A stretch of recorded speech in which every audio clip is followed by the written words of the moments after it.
चलिए, good evening दोस्तों, मैं सिंटू सर फिर आपके चैनल स्टडी इन लर्न में मैं आपका स्वागत करता हूं। आज रखिएगा हिंदी व्याकरण का जो आज हम लोग याद रखिएगा न्यू बेच जो हम लोग स्टार्ट किए थे, उसमें हम लोग याद रखिएगा हम लोग आज पढ़ेंगे वर्ण विचार और उच्चारण स्थान। जो याद रखिएगा जो ये क्लास 10th हो या 12th हो, उसमें वर्ण विचार और उच्चारण स्थान से अवश्य ऑब्जेक्टिव कम से कम याद रखिएगा। इस साल भी क्लास 12th में जो इससे 3 ऑब्जेक्टिव आया था और 10th में भी 4 ऑब्जेक्टिव आया था। तो याद रखिएगा ये हमारा जो वर्ण विचार है याद रखिएगा या उच्चारण स्थान में जितना भी टॉपिक होता है वो आज हम लोग पढ़ेंगे। तो हिंदी ग्रामर का जो क्लास है याद रखिएगा, आज हम लोग हिंदी ग्रामर का जो पहली बार याद रखिएगा सिलेबस कौन है वो पढ़ना है। उसके बाद देखिए क्या है बेस्ट बुक आपके लिए यहाँ पर कौन होगा हिंदी के लिए। उसके बाद 100/100 याद रखिएगा हिंदी में 100/100 स्कोर कैसे करेंगे, स्टडी प्लान एवं फुल नोट्स आपको कैसे मिलेगा वो आज जानकारी हम लोग अच्छी तरह से करेंगे। और जो आज रखिएगा हम लोग जो उच्चारण स्थान याद रखिए क्या है ये उच्चारण स्थान और वर्ण विचार जो हम लोग और अच्छी तरह से पढ़ेंगे। जितना भी सिलेबस हो क्लास 12th में या 10th में याद रखिएगा जितना भी सिलेबस है हिंदी ग्रामर का वो अच्छी तरह से आज हम लोग जानेंगे। और किस तरह से कितना मार्क्स का कौन क्वेश्चन आता है या किस तरह से आता है सिलेबस वो हम लोग आज की है अच्छी तरह से पढ़ेंगे। तो याद रखिएगा तो क्लास को हम लोग कुछ देरी किए हुए आज हम लोग स्टार्ट करते हैं। तो पहले हिंदी ग्रामर का जो याद रखिएगा ये इससे सिलेबस थोड़ा समझ लेते हैं याद रखिएगा। उसके बाद देखिए क्या है तो क्लास जो 12th था याद रखिएगा, उसके बाद कि जो क्लास 12th था उसके बाद देखिए कि जो हिंदी सिलेबस याद रखिएगा हिंदी सिलेबस उसके बारे में पढ़ते हैं। जो क्लास 12th में हो याद रखिएगा या क्लास 10th में याद रखिएगा जो उस सर था इस बार याद रखिएगा जो 50 मार्क्स का याद रखिएगा जो ऑब्जेक्टिव रहता है उसमें 100 ऑब्जेक्टिव रहता है। याद रखिए कितना 100 ऑब्जेक्टिव रहता है। तो 100 ऑब्जेक्टिव में बिहार बोर्ड का जो सिलेबस है याद रखिएगा उसमें 100 ऑब्जेक्टिव रहेगा और उसमें 50 ऑब्जेक्टिव याद रखिएगा। पहले 60 था लेकिन अब हो गया है जो 50 ऑब्जेक्टिव क्या होता है ग्रामर से आता है। जो 50 ऑब्जेक्टिव याद रखिएगा 50 ऑब्जेक्टिव जो 50 ऑब्जेक्टिव होता है वो ग्रामर से होता है और 50 ऑब्जेक्टिव जो होता है वो क्या बुक से होता है। तो याद रखिएगा 50 मार्क्स जो ऑब्जेक्टिव रहता है वो ग्रामर से और 50 मार्क्स बुक से। तो याद रखिएगा जितना भी हम लोग ग्रामर हो हिंदी का सिलेबस वो हम लोग जितना पढ़ लेंगे सब पढ़ेंगे और इससे याद रखिएगा क्वेश्चन बाहर इससे नहीं जाएगा। मतलब इतना जितना भी टॉपिक ग्रामर से पूछा गया है क्वेश्चन या पूछे जितना भी ग्रामर का मतलब बिहार बोर्ड में जितना भी हिंदी ग्रामर का टॉपिक है वो सभी हम लोग अच्छी तरह से पढ़ेंगे। तो आज हम लोग का पहला क्लास याद रखिएगा जो सिलेबस तनिक देख लेते हैं। उसमें याद रखिएगा कि जो हिंदी वर्ण वाला जो वर्ण विचार आता है वो पढ़ेंगे। फिर उसके बाद देखिए संज्ञा जो नाउन होता है, फिर उसके बाद देखिए सर्वनाम, फिर उसके बाद क्रिया वाच ये सब पढ़ना है। फिर उसके बाद देखिए जो विशेषण है, फिर कारक है, समास है और वाक शुद्धि है और संध है। उसके बाद क्या है अलंकार है, तत्सम है। उसके बाद देखो क्या है तद्धव, उसके बाद पर्यायवाची शब्द, विलोम शब्द, वाक्यांशों के लिए एक शब्द मतलब अनेक शब्दों के लिए एक शब्द और उपसर्ग हुआ।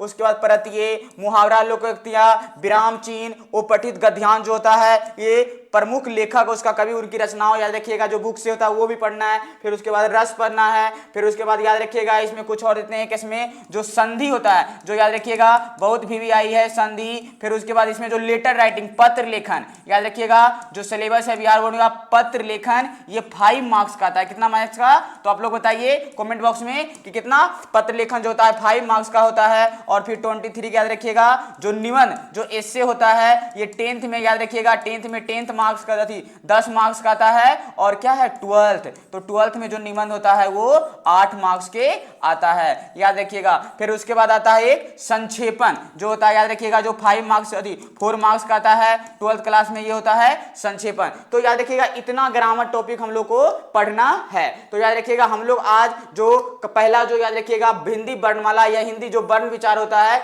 उसके बारे में हम लोग आज ध्यान से पढ़ेंगे। तो अच्छी तरह से पहले आप लोग जो थ्योरी है उसको समझिए, फिर उसके बाद उसका ऑब्जेक्टिव करेंगे, फिर जितना प्रीवियस ईयर में क्वेश्चन बैंक से पूछा हुआ है वो सब ऑब्जेक्टिव हम लोग आज अच्छी तरह से करेंगे। तो याद रखिएगा तो आज हम लोग का क्लास याद रखिएगा तो स्टार्ट करते हैं। पहले देखिए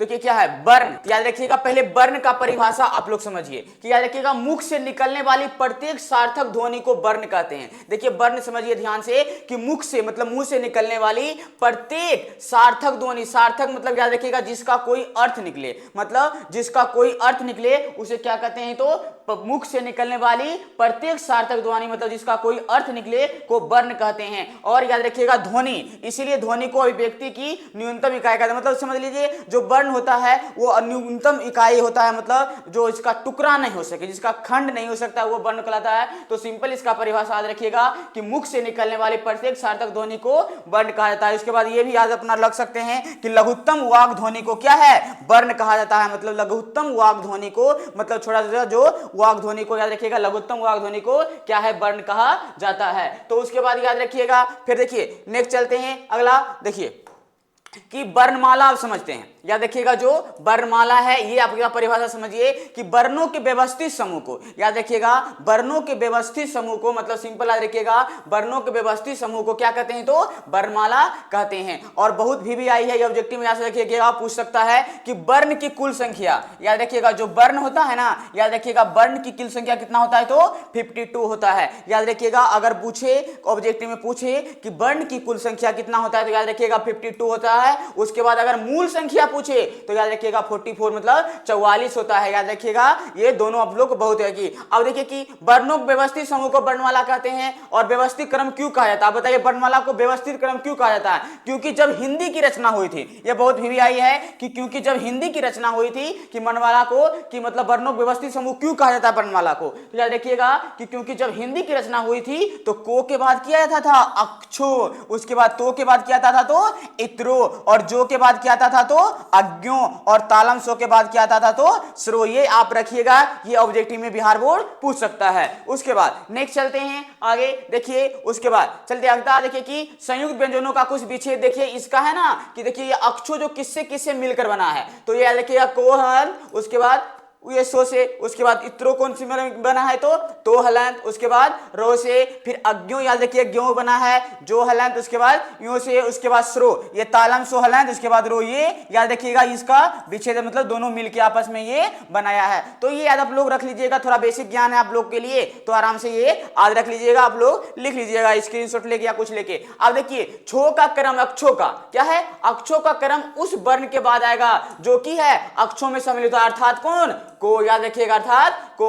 उसके बाद ज्ञों का क्या है क्रम, उस वर्ण के बाद आएगा जो वर्ण अज्ञों के में सम्मिलित होगा, अर्थात क्या रे, जो अभी जस्ट बताए थे ना जो। तो यही सिंपल याद रखना है कि अक्षों का क्रम उस वर्ण के बाद आएगा जो वर्ण अक्षों में सम्मिलित होगा तो को आता है। उसके बाद जो अज्ञों का वर्ण उस क्रम के बाद आएगा जो वर्ण ज्ञों में सम्मिलित होता है, सम्मिलित होता है। देखो यहां पर अभी जस्ट बताए थे आप लोग, देखिए कि यहां पर बताए थे ना, देखो क्या है कि अक्षों का क्या है को और ये मूर्धन्यो, को और मूर्धन्य से मिलके बना हुआ है, और उसके बाद अज्ञों क्या है जो और यो से मिलके बना हुआ है। तो याद रखिएगा इसका क्या होगा को होगा, और इसको क्या होगा जो प्लस याद रखिएगा यो से बन के मिला है, और को प्लस क्या है मूर्धन्य से मिलकर बना है। तो याद रखिएगा इसका आंसर क्या होगा, छो का क्रम उस वर्ण के बाद आएगा जो वर्ण अक्षों में सम्मिलित होगा, अर्थात मतलब को। उसके बाद अज्ञों का क्रम उस वर्ण के बाद मतलब अज्ञों का क्रम किस वर्ण के बाद आएगा तो याद रखिएगा जो। तो ये याद रखिएगा आप लोग को पूछ सकता है। उसके बाद देखिए क्वेश्चन भी दे दिया यहाँ पर आप लोग के समझने के लिए, बता लिख दिया क्वेश्चन कि निम्नलिखित में हिंदी वर्णमाला में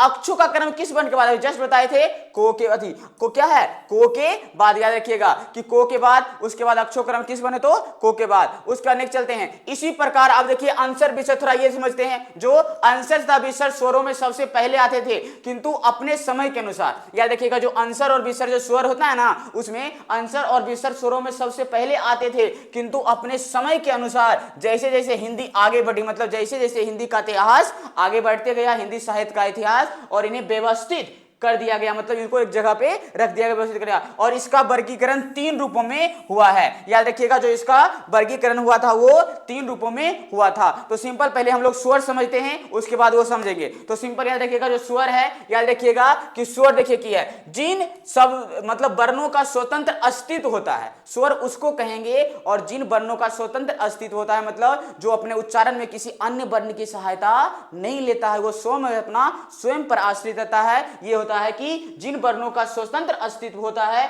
और जिनके उच्चारण में कम समय मतलब बहुत ही कम समय लगे उसे स्वर बोलेंगे। सिंपल याद रखिएगा कि जिन वर्णों का स्वतंत्र अस्तित्व होता है और जिनके उच्चारण में कम समय लगता है इन्हें मात्रा भी कहा जाता है। इनकी संख्या 11 होती है। तो बहुत वीवीआई है, ऑब्जेक्टिव में पूछ सकता है कि बिहार बोर्ड में बहुत बार पूछा भी गई है कि स्वर की संख्या कितना होता है, तो याद रखिएगा 11 होता है। और कौन कौन होता है याद रखिएगा, ओ, आ, हर्षई, दुर्गई, हर्षऊ, दुर्गऊ, री, ए, और याद रखिएगा इसकी संख्या कितना हुआ 11। और जो बोलता है वो हमें देखिए अंसर और विसर्ग, ये याद रखिएगा अंसर और विसर्ग ये क्या होता है आप लोग ध्यान से याद रखिएगा। इसको हम लोग आयो गवाह बोलते हैं। क्या बोलते हैं तो आप लोग बताइए कमेंट बॉक्स में, आयो गवाह। तो याद रखिएगा आयो गवाह बोलते हैं, ये आप लोग को याद रखिएगा। तो सिंपल याद रखिएगा जो स्वर है वो अपने उच्चारण में किसी की करता है, किसी अन्य के वर्ण की सहायता नहीं लेता है। जैसे उसके बाद नेक्स्ट चलते हैं, देखिए क्या है कि आंसर विसर्ग को देखिए क्या है, स्वरों में सबसे पहले आते थे किंतु अपने समय के अनुसार जैसे जैसे हिंदी आगे बढ़ी इन्हें व्यवस्थित कर दिया गया। अब उसके बाद इसका वर्गीकरण 3 रूपों में हुआ है। देखो स्वर संधि का, स्वर का उच्चारण स्थान के आधार पर हुआ है। उसके बाद देखिए क्या है, वायु संवेग के और तारत के आधार पर। अब उच्चारण स्थान के आधार पर स्वर का देखिए क्या है वर्गीकरण, उच्चारण स्थान के आधार पर स्वर का वर्गीकरण देखिए क्या है, स्वर वर्ण क्या देखिए, जो स्वर वर्ण का जो भेद होता है, जो स्वर वर्ण अभी लोग पढ़े कि स्वर जो उसका भेद होता है क्या है। कुछ लोग याद रखिएगा, कुछ लोग 3 ही मानते हैं, मतलब जो विद्वान लोग हैं कुछ लोग इसका स्वर का भेद 3 ही मानते हैं, याद रखिएगा स्वर वर्ण का। लेकिन याद रखिएगा, लेकिन वो गलत है। याद रखिए ये दीर्घ और क्या करता है, वो दीर्घ मतलब संयुक्त स्वर को दीर्घ में ही विद्वान कुछ लोग ला देते हैं, इसीलिए कि ह्रस्व स्वर, दीर्घ स्वर और पुल्लिंग स्वर 3 मानते हैं। लेकिन होता है कितना, 4 होता है। याद रखिएगा 4 होता है। और क्यों, क्योंकि ये दीर्घ और कुछ विद्वान लोग दीर्घ मतलब जो होता है दीर्घ और संयुक्त को एक साथ मिला देते हैं, लेकिन दीर्घ और संयुक्त अलग अलग है। तो याद रखिएगा ह्रस्व स्वर, दीर्घ स्वर और प्लुत स्वर और संयुक्त स्वर मतलब स्वर का यह क्या हुआ, भेद हुआ। उसके बाद नेक्स्ट चलते हैं, कुछ विद्वान देखिए यहां पर आपको नोट में लिख भी दिए हैं कि आप लोग कंफ्यूज हो जाइएगा नहीं, मतलब आपको डॉट दिमाग में नहीं रहे कि कुछ विद्वान के संयुक्त और दीर्घ स्वर को एक साथ जोड़ते हैं। मतलब कुछ विद्वान होता है क्या, संयुक्त और दीर्घ स्वर को एक साथ जोड़ते हैं, परंतु स्वर के 4 भेद ही मानने चाहिए। याद रखिएगा स्वर का कितना भेद मानना चाहिए, तो 4 भेद ही मानना चाहिए। तो याद रखिएगा जो पहला होता है ह्रस्व स्वर, याद रखिएगा कौन स्वर, तो ह्रस्व स्वर। तो सिंपल याद रखिएगा 4 को बताए थे, कौन कौन बताए थे, या देखो जस्ट यहां पर आप लोग को यहां पर बताए थे स्वर के कितना भेद। तो देखिए कौन है, ह्रस्व स्वर, दीर्घ स्वर और प्लुत स्वर। मुख्य रूप से 3 मानता है, लेकिन याद रखिएगा इसको और दोनों का आपस में एक बनाता है, इसीलिए 3 हो जाता है। लेकिन ऐसे क्या है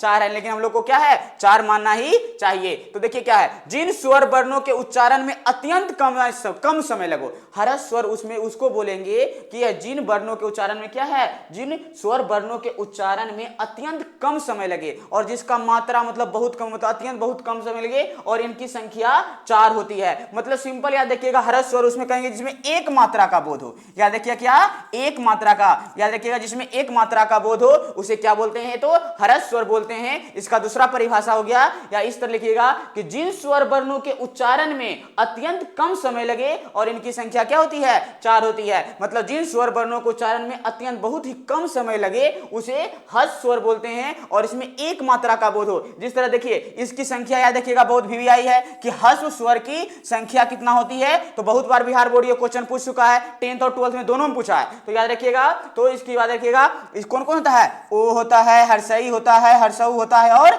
री होता है। और इन्हें मूल स्वर भी कहा जाता है। याद रखिएगा बहुत वीवीआई है कि ह्रस्व स्वर का दूसरा नाम क्या है, तो आप लोग याद रखिएगा ह्रस्व स्वर के दूसरा नाम क्या है, तो मूल स्वर भी कहा जाता है। कि जिन स्वर वर्णों को उच्चारण में अत्यंत कम समय लगे और इनकी संख्या 4 होती है और इस सिंपल याद रखिए जिसमें एक मात्रा का बोध हो उसे ह्रस्व स्वर कहते हैं। ये ओ है, आ हर्षई है, हर्षऊ है और री है, इसका कोई खंड नहीं होगा, कहे कि इसमें एक मात्रा का ही बोध हो। तो अभी समझने में, ह्रस्व स्वर समझने में आप लोग को दिक्कत होना नहीं चाहिए। और इसकी संख्या कौन कौन 4 होती है याद रखना है, और ओ हर्षई, हर्षऊ और री होता है, यही 4 होता है और इसे मूल स्वर भी कहा जाता है। ये आप लोग ध्यान में रखिएगा, दिमाग में आप लोग को बैठ गया होगा, यहाँ कोई दिक्कत होना नहीं चाहिए। तो आप लोग देखिए नेक्स्ट चलते हैं, ओ को देखो हिंदी वर्णमाला का शहीद वर्ण, बहुत भी आई है। देखिए ये आप लोग याद रखिएगा कि ओ को हिंदी वर्णमाला का शहीद वर्ण कहा जाता है। मतलब याद रखिएगा ओ को मतलब हिंदी वर्णमाला का शहीद वर्ण किसको कहा जाता है, अगर ऑब्जेक्टिव में आ जाए तो सिंपल याद रखिएगा किसको, ओ को कहा जाता है। अब चलते हैं दूसरा, दीर्घ स्वर। सिंपल जिसमें हर्ष से दुगना समय लगे। जैसे हर्ष स्वर में सिंपल बताए थे एक मात्रा का बोध होता है और उसके में इसमें क्यों जाएगा दीर्घ स्वर में, उससे दुगना समय, मतलब इसमें दो मात्रा का बोध हो। तो सिंपल याद रखिएगा कि हर्ष से दो गुना समय लगे और इनकी मूल संख्या, मतलब सिंपल दीर्घ स्वर उसको बोलेंगे जिसमें दो मात्रा का बोध लगो। याद रखिएगा जिसमें किसको, जिसमें दो मात्रा, याद रखिएगा किसमें, जिसमें दो मात्रा का बोध हो। याद रखिएगा जो दो मात्रा का बोध हो उसे क्या बोलते हैं, तो उसे दीर्घ स्वर कहते हैं। और याद रखिएगा हर्ष स्वर से जिसमें दुगना समय लगे। तो सिंपल याद रखिएगा कि दीर्घ स्वर उसे बोलेंगे जिसमें हर्ष स्वर से दुगना समय लगे या जिसमें दो मात्रा का बोध हो, एक ही बात है दोनों। तो यही सिंपल। और इसकी संख्या कितनी होती है, ये इसकी मूल संख्या याद रखिएगा 3 होती है। लेकिन याद रखिएगा 3 कौन कौन, आ हुआ, दुर्गई हुआ और दुर्गऊ हुआ, और कुल संख्या 7 होती है। बहुत भी आई है। याद रखिएगा अगर दीर्घ स्वर में पूछा कि दीर्घ स्वर की मूल संख्या कितना होता है तो आप लोगों को 3 बताना है। और दीर्घ संख्या कहता है कि कुल संख्या होता है कौन, दीर्घ स्वर का कुल संख्या। तो सिंपल याद रखिएगा कितना होगा, तो 7 मतलब 7 होगा। उसके बाद नेक्स्ट चलते हैं, इसकी संख्या याद रखिएगा। अब चलते हैं पुलुट स्वर। पुलुट स्वर मतलब सिंपल हर्ष स्वर से तिगुना समय लगे, उसमें एक मात्रा का बोध हो, इसमें कितना मात्रा का, 3 मात्रा का बोध हो। तो सिंपल याद रखिएगा कि हर्ष स्वर से 3 गुना अधिक समय लगे और इनकी संख्या सिर्फ 1 होती है। यहां देखिए उदाहरण में आप लोग ओम या ओ दे दिया है। ओम देखिए क्या है कि हर्ष स्वर से मतलब सिंपल याद रखिएगा इसमें 3 मात्रा का बोध हो। कितना मात्रा, तो 3 मात्रा। हरे ओम या हे राम ये हो सकता है, हे राम या तो हे शिव, ये भी एग्जांपल में इसका हो सकता है। सिंपल एग्जांपल आप समझिए, लेकिन एक ही होता है तो ओएम होता है इसकी संख्या कि हर्ष से 3 गुना अधिक समय लगे, मतलब हर्ष से कितने तिगुना समय लगे, मतलब जिसमें 3 का मात्रा का बोध हो उसे क्या बोलते हैं, तो सिंपल याद रखिएगा पुलुट स्वर। तो सिंपल एक बार फिर हम लोग रिवीजन करते हैं, ध्यान समझिए कि हर्ष स्वर किसको बोलते हैं, जिसमें एक मात्रा का बोध लगे और जिसके उच्चारण में बहुत ही कम समय लगे उसे बोलते हैं हर्ष स्वर। अब उसके बाद आते हैं दीर्घ स्वर। दीर्घ स्वर में क्या है, जिसमें हर्ष स्वर से दुगना समय लगे और उसमें क्या है, इसमें 2 मात्रा का बोध हो उसे दीर्घ स्वर बोलते हैं। और पुलुट स्वर उसको बोलते हैं जिसमें हर्ष स्वर से 3 गुना समय लगे और इसमें सिंपल है देखिएगा 3 मात्रा का बोध हो उसे क्या बोलते हैं, पुलुट स्वर। अब नेक्स्ट चलते हैं अगला जो आप लोग को बताए थे संयुक्त स्वर। देखिए ये क्या है, संयुक्त स्वर। ऑब्जेक्टिव में पूछा है, याद रखिएगा कि ए कौन स्वर है, संयुक्त स्वर ऑब्जेक्टिव में। तो ऑप्शन में बिहार बोर्ड में पूछा है, 10th या 12th दोनों में पूछा है। तो सिंपल याद रखिएगा कि संयुक्त स्वर जो स्वर वर्ण 2 स्वर वर्णों से मिलकर बनते हैं। याद रखिएगा जो स्वर वर्ण 2 स्वर वर्णों के मिलकर बनते हैं इनकी संख्या कितनी होती है रे, 4 होती है। सिंपल याद रखिएगा जो स्वर वर्ण क्या है कि 2 स्वर वर्णों मतलब जब आपस में 2 स्वर मिलेगा। ये देखिए एग्जांपल में यहां पर क्या है, अगर एग्जांपल में रखिएगा ओ प्लस अगर हर्षई मिलता है तो बनता है ए, ये भी ओ स्वर है और हर्षई भी स्वर है, लेकिन दोनों स्वर मिलके बना तो एक स्वर बना। याद रखिएगा इसे बोलेंगे संयुक्त स्वर। या याद रखिएगा ओ प्लस ए बनता है, ओ प्लस अगर ए बनेगा तो क्या बनेगा रे, याद रखिएगा अ बनेगा।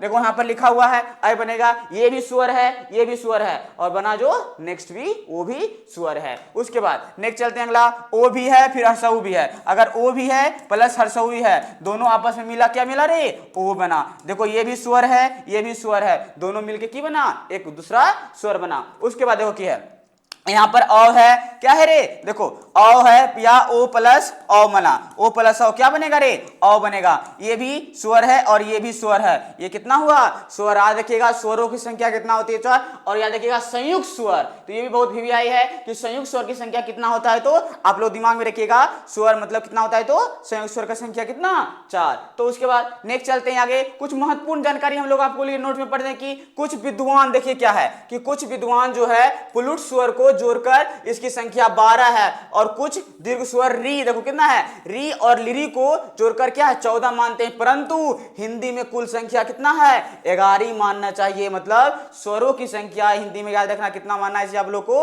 11। तो आप लोग को ऑब्जेक्टिव में आ सकता है कि स्वरों की संख्या कितना होती है, तो 11। और कौन कौन होता है आप लोग को पढ़ाए हैं। और देखिए अंसर और विसर्ग, यहां देखिए अंसर और विसर्ग ये स्वर है ना ही व्यंजन। आपको बताए थे कि इसको की बोलते थे आयोग गवाह बोलते थे ना, कि इसको आयोग गवाह या नपुंसक वर्ण कहा जाता है, नपुंसक वर्ण कहा जाता है। अंसर और विसर्ग को आयोग गवाह या नपुंसक वर्ण कहा जाता है, ये ना व्यंजन है ना ही स्वर है। तो उसके बाद नेक्स्ट चलते हैं आगे कि देखिए इसको अंसर हुआ और ये क्या हुआ विसर्ग, ये दोनों क्या बोलते हैं, तो आयोग गवाह। याद रखिएगा आयोग। उसके बाद नेक्स्ट चलते हैं आगे, देखो इसको आयोग गवाह बोलते हैं। उसके बाद अब समझते हैं व्यंजन।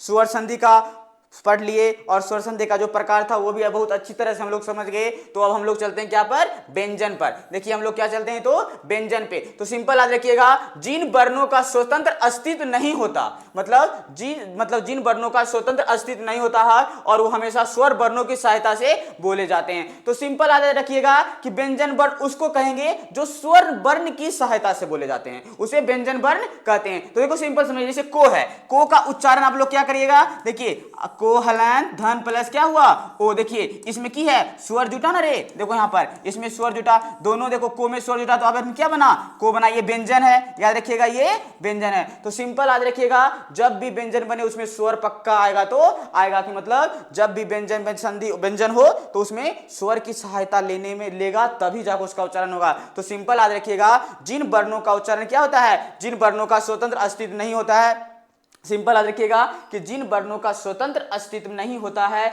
और जो हमेशा स्वर वर्णों की सहायता से बोले जाते हैं, उसे व्यंजन वर्ण कहते हैं। मतलब सिंपल जो स्वर की सहायता से बोले जाते हैं उसे व्यंजन वर्ण कहते हैं, सिंपल परिभाषा है। तो उसके बाद देखिए, और ये है था, और इसकी मूल संख्या याद रखिएगा कि व्यंजन वर्ण की, मतलब याद रखिएगा व्यंजन वर्ण की मूल संख्या कितना है तो 33, और इसका कुल संख्या ये भी याद रखना है, कितना होता है रे 49, याद रखिएगा कितना 49, मतलब सॉरी 39 मतलब 39 होता है। उसके बाद नेक्स्ट चलते हैं आगे, देखिए यह है लिख भी दिए हैं, इसका क्या है व्यंजन वर्ण की, सिंपल याद रखिएगा जो व्यंजन है उसकी संख्या, कुल संख्या कितना होता है रे 39 और मूल संख्या 33। अब देखिए मूल व्यंजन या स्पर्शी व्यंजन कुल की इसका संख्या 25, याद रखिएगा जो मूल व्यंजन या स्पर्शी व्यंजन है उसकी संख्या कुल कितना होता है 25 होता है, और इनमें से मूल स्पर्शी कितना है 16। तो स्पर्शी ये 25 वाला नहीं समझता है ये कि वो को वर्ग हुआ, फिर उसके बाद क्या हुआ च वर्ग हुआ, फिर उसके बाद क्या हुआ ट वर्ग हुआ, उसके बाद क्या हुआ त वर्ग हुआ, उसके बाद प वर्ग हुआ। तो इसमें आप लोग समझिए 5, देखिए ध्यान से, तो इसमें याद रखिएगा आप लोग क्या है क ख घ घ अंगो, फिर उसके बाद देखिए इसमें क्या है च छ, उसके बाद ज झ, उसके बाद क्या है यो हुआ, फिर इसमें देखो ट ठ, उसके बाद ड ढ, उसके बाद क्या है मूर्धन्य नो, फिर क्या है त थ द ध, उसके बाद दंत नो, उसके बाद देखिए क्या है प फ ब भ, उसके बाद क्या है मो, ई हुआ 5, ये 5 5 5 तिया 15, 5 होगी 25, ये हुआ कितना स्पर्शी व्यंजन। याद रखिएगा कुल स्पर्शी व्यंजन की संख्या कितना याद रखिएगा तो 25। ऑब्जेक्टिव में आ सकता है कि मूल व्यंजन या स्पर्शी व्यंजन की कुल संख्या कितना होता है तो 25 होता है, मतलब 25 होता है। तो यही आप लोग 25 याद रखिएगा। फिर उसके बाद नेक्स्ट चलते हैं, देखिए कुछ है तनी मनी उच्चारण स्थान याद रखिएगा, ये आप लोग को बताए थे व्यंजन वर्गीकरण का जो उच्चारण स्थान, अभी आगे पढ़ेंगे इसका, ये अभी थोड़ा सा इसलिए है, थोड़ा डेमो है, मतलब थोड़ा देख लीजिए डेमो है कि को वर्ग, जो को वर्ग होता है ना इसका जो उच्चारण स्थान होता है कंठ से, मतलब क हो क ख ग, याद रखिएगा कंठ से। तो याद रखिएगा के से के रखिएगा, टी से इसको याद रखिएगा तालु, फिर एम से क्या है मुर्दा, फिर दी से क्या है दंत, फिर ओ से ओष्ठ, मतलब केटीएम 2, मतलब याद रखिएगा केटीएम 2। तो सिंपल याद रखिएगा कि को वर्ग का उच्चारण स्थान कहां से आएगा तो कंठ से, मतलब को से कंठ और के से को वर्ग, सिंपल याद रखिएगा। फिर उसके बाद तो से तालु, मतलब सिंपल चो वर्ग, तो च छ ज जो ये इसका क्या है, इसका उच्चारण स्थान क्या होगा तो तालु से, आप लोग बोलिए। उसके बाद देखिए तो वर्ग देखिए इसमें मुर्दा बोल जाएगा, टो ठो डो ढो, देखिए आपस में मुर्दा होता है, तो याद रखिएगा इसका उच्चारण स्थान कहां से होगा तो मुर्दा से। फिर तो वर्ग का देखिए तो था दो धो, इसका देखिए इसका दंत, देखिए आपस में दंत त थ द, तो याद रखिएगा कौन है ये दंत से। उसके बाद देखिए प वर्ग क्या होता है होंठ, देखिए आपस में होंठ सटेगा, देखिए क्या है कि प फ ब भ भ मो, तो याद रखिएगा क्या है तो ओठ से। उसके बाद नेक्स्ट चलते हैं अगला, देखिए क्या है व्यंजनों के अन्य प्रकार, बहुत भी आई है कि व्यंजनों का जो अन्य प्रकार है उसके बारे में हम लोग अब जानकारी प्राप्त करते हैं और उसके बारे में थोड़ा ध्यान से पढ़ते हैं, यहां से बहुत ज्यादा ऑब्जेक्टिव बिहार बोर्ड पूछता है। तो देखिए क्या है कि अंतःस्थ व्यंजन, देखिए क्या है कि यो हो या रो हो या लो हो या वो हो, और मूल संख्या इसका कितना है 4 है। तो अंतःस्थन की याद रखिएगा, अंतःस्थ 2026 में इस साल देख लीजिएगा बिहार बोर्ड पूछा है कि अंतःस्थ व्यंजन की संख्या कितना होता है तो 4 होता है। याद रखिएगा कौन कौन य र ल वो और य र ल वो, मतलब इसकी संख्या कितना होता है 4, याद रखिए। इसके उच्चारण में श्वास अंदर की तरफ जाती है। आप लोग बोलिए यो, देखिए श्वास क्या होगा आपका अंदर की तरफ, रो लो वो, देखिए आपको क्या होगा श्वास दोगा अंदर की तरफ जाएगा। तो सिंपल याद रखिएगा कि इसके उच्चारण में श्वास अंदर की तरफ जाती है और यो और वो को अर्ध स्वर भी कहा जाता है। देखिए आप लोग को यहां पर हम चिन्ह लगा देते हैं कि यहां पर ऑब्जेक्टिव पूछ सकता है बहुत भाई कि अर्ध स्वर किसको कहा जाता है। कोई भी एग्जाम हो, याद रखिएगा कोई भी क्लास 10th हो या 12th या कोई भी कॉम्पिटिटिव एग्जाम हो, कि यो और वो को अर्ध स्वर भी कहा जाता है। तो ऑब्जेक्टिव में आ सकता है किसको अर्ध स्वर कहा जाता है। तो सिंपल याद रखिएगा यो और वो को क्या कहा जाता है, तो अर्ध स्वर कहा जाता है। उसके बाद देखिए उष्म व्यंजन क्या है, उष्म व्यंजन। तो सिंपल याद रखिएगा उष्म व्यंजन तालम सो, मूर्धन्य धांसो हो, इसकी भी संख्या कितना होता है 4। तो सिंपल याद रखिएगा कि अंतःस्थ व्यंजन की संख्या कितना होता है, तो 4 होता है। और उस व्यंजन कौन कौन है, तालम सो मूर्धन्य सो, इसके उच्चारण में शरीर में गर्मी आती है। सिंपल देखिएगा ठंडी में कभी कभी आपके मुंह से भाप निकलता है, नहीं निकलता है, तो सिंपल याद रखिएगा कि इसमें क्या होता है उच्चारण स्थान में, मतलब मुंह से क्या उष्मा निकलता है, मतलब गर्मी निकलता है। तो सिंपल याद रखिएगा तालम सो मूर्धन्य सो धांसो हो, तो मूल संख्या इसकी कितना हुआ 4। तो इनके उच्चारण के शरीर में गर्मी आती है, मतलब इसके उच्चारण से सिंपल लगेगा तालम सो हो, मूर्धन्य सो हो, धांसो हो या हो, तो इसके उच्चारण में याद रखिएगा शरीर से गर्मी निकलती है, मतलब उष्मा निकलती है, गर्मी आती है। उसके बाद इसका दोनों संख्या याद रखिएगा, इससे पक्का ऑब्जेक्टिव इस साल 26 में पूछा है। देखिए संयुक्त व्यंजन क्या है, देखिए क्या है संयुक्त व्यंजन। आप देखिए कि अक्षो इतरो अज्ञो और सरो, अक्षो हो इतरो हो अज्ञो हो या सरो, इसकी भी मूल संख्या कितना होता है 4 होता है। संख्या याद रखिएगा कौन कौन, और 2 व्यंजन वर्णों से मिलकर बनते हैं, कि मतलब 2 संयुक्त मतलब मिला हुआ, मतलब 2-3 व्यंजन। तो सिंपल याद रखिएगा जब 2 व्यंजन आपस में मिलते हैं और एक नया व्यंजन बनते हैं तो उसे हम लोग क्या बोलते हैं, तो संयुक्त व्यंजन बोलते हैं। तो आप लोग को समझने में दिक्कत होना नहीं चाहिए भाई, इजी बहुत अच्छा है कि संयुक्त व्यंजन की है अक्षो हो इतरो हो या अज्ञो हो या सरो हो, इसकी मूल संख्या कितना होती है, तो 4 होती है। तो सिंपल याद रखिएगा जब जो 2 व्यंजन वर्णों से मिलकर बनते हैं, मतलब जब आपस में 2 व्यंजन बनते हैं, तो याद रखिएगा इसका बताए वो किए थे, ये कोहलन प्लस क्या है तालम सो, इसका जस्ट आप देखिए आप बताए थे कौन कौन व्यंजन से मिलकर बना हुआ है। देखिए इधर आप लोग को बताए थे, यहां पर देखिए आप लोग को यहाँ पे देखिए है ना, अक्षो की आस बनी के बनाए 2 व्यंजन, को और इससे, उसके बाद त्रो कौन है, तो और रो से, फिर जो क्यों है जो पर नो से, फिर श्रो क्या है, तो तालम सो। ये व्यंजन दोनों आपस में मिलता है तो एक नया व्यंजन बनता है। तो ठीक है, तो यहाँ तक चलते हैं। तो आप लोग नेक्स्ट हम लोग चलते हैं, देखिए यहाँ पर फिर से चलिए, तो याद रखिएगा यहाँ पर। तो अब चलते हैं द्विगुण व्यंजन, याद रखिएगा बीएड डीएलएड में ज्यादा पूछता है एग्जाम ईयर में क्वेश्चन कि द्विगुण व्यंजन। याद रखिएगा क्या है, ये अंगो या ढो या मूल संख्या इसका कितना है 2 है, मतलब अंगो या ढो इन्हें क्या है उच्छित, ये याद रखिएगा बहुत भी आई है, इसे उच्छिप्त, याद रखिएगा उच्छिप्त व्यंजन या तो आगत व्यंजन या तो निर्मित व्यंजन कहते हैं। किसको रे, याद रखिएगा ये जो तुम लोग बोलता है, ठीक है, रो और ढो की इसकी मूल संख्या 2 होती है। और आगत और विदेशी वर्ण ये भी आप लोग याद रखिएगा। ये देखिए क्या है आगत या विदेशी वर्ण कि फारसी भाषा में 5 वर्ण होता है। देखिए फारसी भाषा में ये को में यहाँ पर बिंदी लगा, नहीं समझना कि ये वाला को है, ये नहीं है। यहाँ देखिए यहाँ पर बिंदी लगा हुआ है, यहाँ पर भी यहाँ ये हुआ सब क्या, याद रखिएगा फारसी भाषा में कितना वर्ण, तो 5 वर्ण होता है, क ख ग ज या फ। याद रखिएगा ये फारसी भाषा वाला होता है आगत, या इसको विदेशी वर्ण बोलते हैं। उसके बाद नेक्स्ट छोरा ये वाला जान लेते हैं, तुर्की भाषा या 2 वर्ण या अंगो या क्या हुआ 2, मतलब तुर्की भाषा में 2 वर्ण होता है, कौन कौन रो या ढो। उसके बाद देखिए क्या है इरो है, उसके बाद देखो उसके बाद अंगो देखो ऐसे होता है, ये क्या है रो जो तुम लोग बोलता है बड़ी रो। अंग्रेजी भाषा में 1 वर्ण होता है जिसको ओ बोलते हैं, हॉकी जिसमें होता है हॉकी। तो सिंपल याद रखिएगा ये अंग्रेजी भाषा में कितना वर्ण होता है, तो याद रखिएगा 1 वर्ण होता है। उसके बाद नेक्स्ट चलते हैं, वायु के संवेग के आधार पर वर्ण के 2 भेद होते हैं। याद रखिएगा अब हम लोग चलते हैं कि वायु के संवेग के आधार पर वर्ण के कितना भेद होते हैं, तो 2 पर याद रखिएगा। पहला अल्परान होता है और दूसरा क्या होता है रे, दूसरा होता है याद रखिएगा जो दूसरा होता है वो महाप्राण होता है। तो सिंपल ध्यान से हम लोग समझते हैं यहाँ पर अल्पप्राण को, तो याद रखिएगा हम लोग अल्पप्राण को ध्यान से समझते हैं कि अल्पप्राण किसे कहते हैं, कि जिन व्यंजनों के उच्चारण में, याद रखिएगा अल्पप्राण उसको कहेंगे, क्या बोलेगा कि जिन व्यंजनों के उच्चारण में मुख से कम हवा निकले, मतलब मुख से मतलब कम हवा निकले, जिसमें हकार की ध्वनि नहीं हो, उसे अल्पप्राण व्यंजन कहते हैं। सिंपल है देखिएगा जिन व्यंजनों के उच्चारण में मुख से की है कम हवा निकले और अधिक को पर ये क उसके बाद क्या अल्पप्राण व्यंजन होते हैं और प्रत्येक वर्ग का पहला, याद रखिएगा कि प्रत्येक वर्ग का पहला, यही तो याद रखना आप लोग ऑब्जेक्टिव में पूछ सकता है, प्रत्येक वर्ग का पहला हो, तीसरा हो या पांचवा हो, प्रत्येक वर्ग का पहला, तीसरा और पांचवा व्यंजन बन की होता है अल्पप्राण ध्वनि होता है। जैसे क्या देखिए क ख ग, उसके बाद च छ ज ट ठ ढ नो और यूं। तो उसके बाद सिंपल याद रखिएगा प्रत्येक वर्ग का पहला, तीसरा और पांचवा क्या होता है अल्पप्राण होता है। उसके बाद देखिए प्रत्येक वर्ग का तीसरा और चौथा पांचवा क्या होता है तो अल्पप्राण होता है। तो सिंपल आप लोग को यहां पर आज रखिएगा अल्पप्राण, देखिए आप लोग ध्यान समझिए कमेंट बॉक्स में। चलिए